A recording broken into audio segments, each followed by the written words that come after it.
كثيرا طيبا مباركا فيه والصلاة والسلام على أشرف الأنبياء والمرسلين نبينا محمد وعلى آله وصحبه ومن تبعهم بإحسان إلى يوم الدين أما بعد. Falënderimi takon Allahut, krijuesit të gjithçkaje.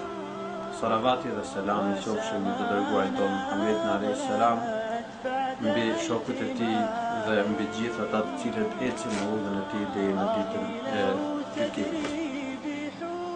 Kohët e fundit janë bërë diskutime të shumta mbi duhanin, se a është i ndaluar apo është diçka e papëlqyeshme.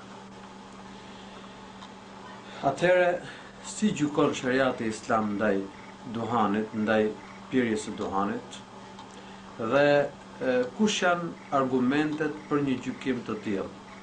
Në fakt, pirja e duhanit është haram, sepse duhani është një lëndë e dëmshme, e cila shkakton dëme të mëdha për shëndetin e njeriut.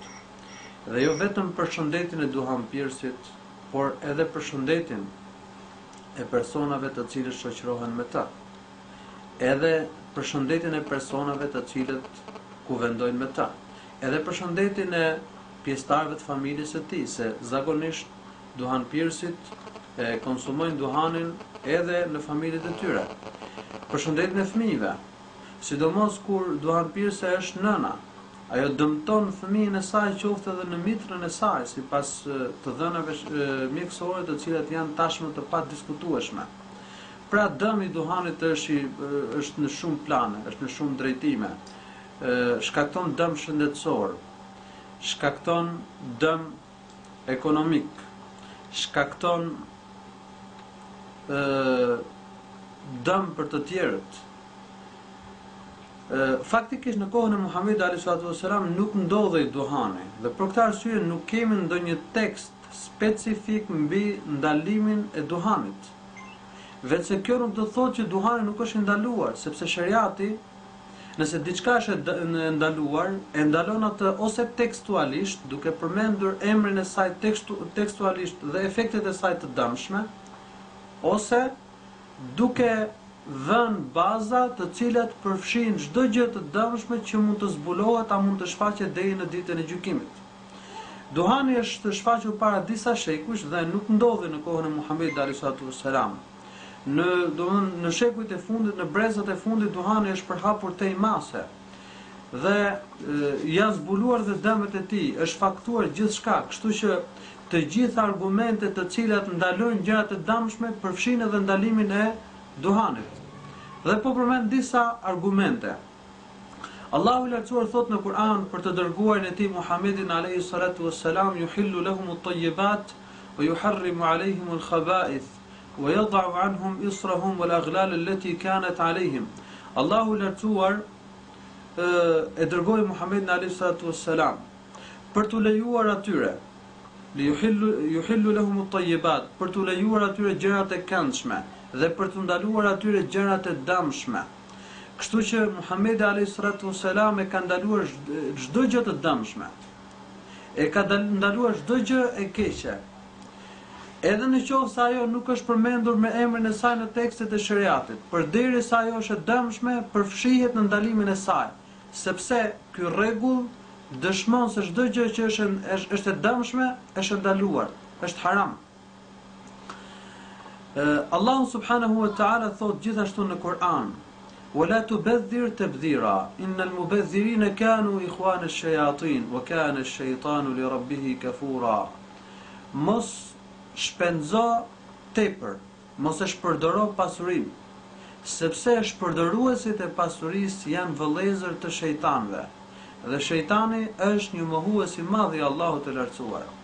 Në këtë ajet Allahu i lartësuar e ka ndaluar shpërdorimin e pasurisë, dhe nuk ka dyshim që konsumimi i duhanit përbën shpërdorim për pasurinë.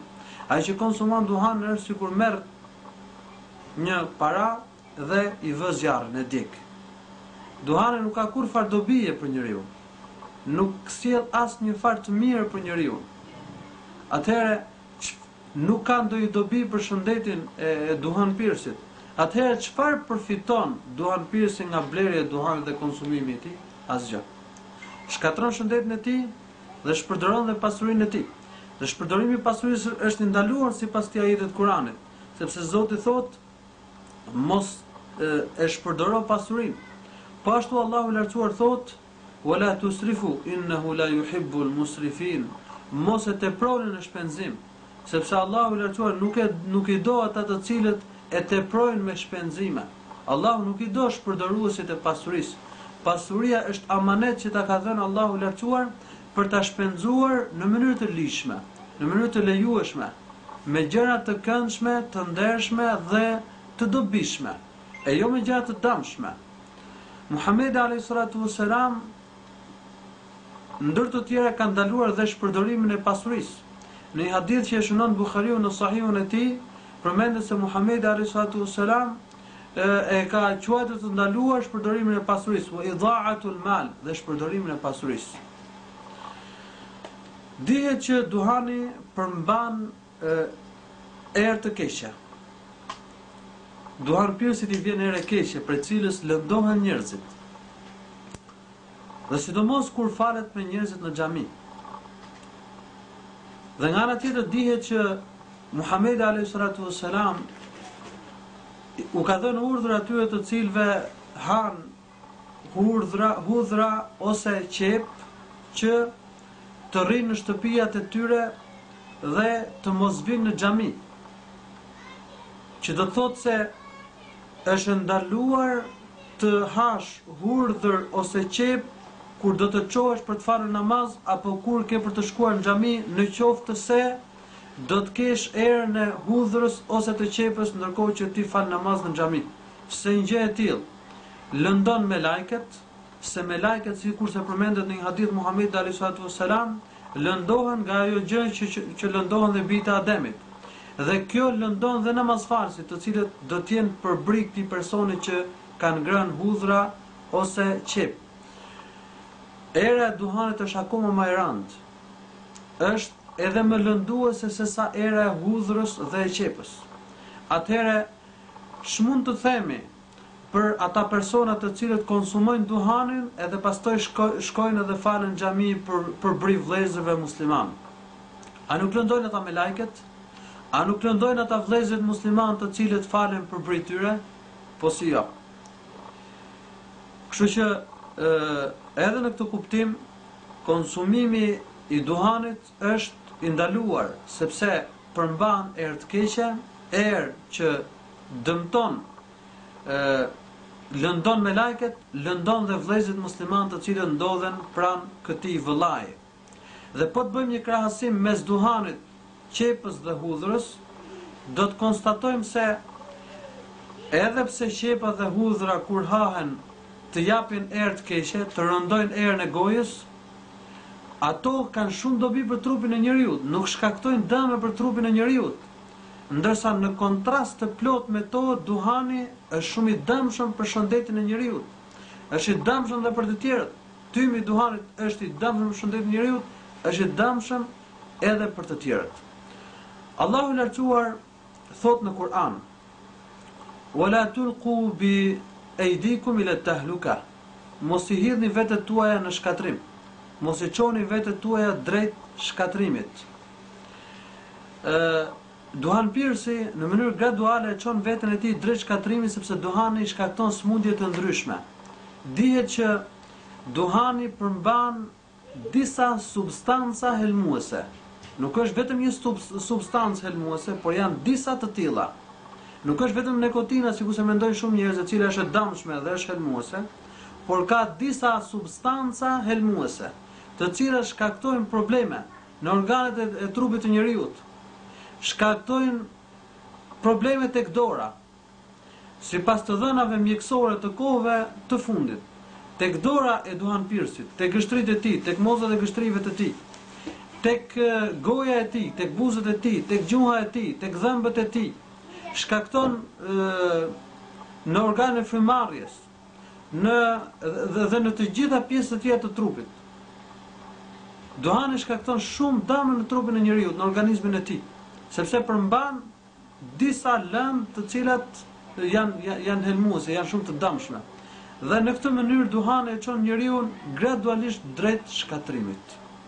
Natyrisht çdo njeri ka për të vdekur me caktimin e Allahut të lartësuar, por ka mundësi të madhe që duhani të jetë një shkak, një sebeb që sjell vdekjen e njeriu. Dhe në këtë mënyrë ky njeri e ka çuar veten gradualisht drejt vetvrasjes, drejt shkatrimit.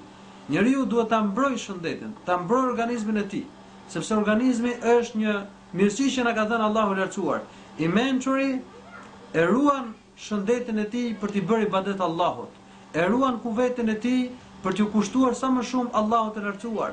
Atëherë ç'mund të themi për duhanpirësit, të cilët në vend që të ruajnë shëndetin, çojnë veten në shkatrim, duke shkaktuar përmes duhanit sëmundje të ndryshme në trupin e tij. Ajsa disa kanë thënë se duhani mund shkaktojë deri në 100 sëmundje në trupin e njeriu. Dhe numri i vdekjeve për shkak të duhanit është në rritje e sipër, sipas të dhënave të organizatave të ndryshme ndërkombëtare, jo vetëm organizatave të muslimanëve, por edhe organizatat e jo muslimanëve tashmë ngrenë me të madhe shqetësimin që shkakton duhani, dëmet e mëdha të cilat i shkakton duhani. Allahu i lartësuar thot gjithashtu në Kur'an: "Wala taqtulu anfusakum inna Allaha kana bikum rahima." Mos vrisni vetet tuaja, sepse Allahu i lartësuar është i mëshirshëm me ju. Duhanpirësi mund të çojë veten e tij drejt vrasjes, sepse duhani mund shkaktoj kancerin, mund shkaktoj sëmundje të tjera vdekjeprorëse, dhe gradualisht e çon veten e tij drejt vrasjes. Duhani përmban lëndë helmuese. Dhe ne dim shumë mirë hadithin e Muhamedit a.s. në të cilin thot: kush pi helm dhe vdes, vret veten e tij duke pirë helm, ai do të pi helmin në zjarrin e xhehenemit si dënim për vetvrasjen që ka bërë. Hadithi është i vërtetë.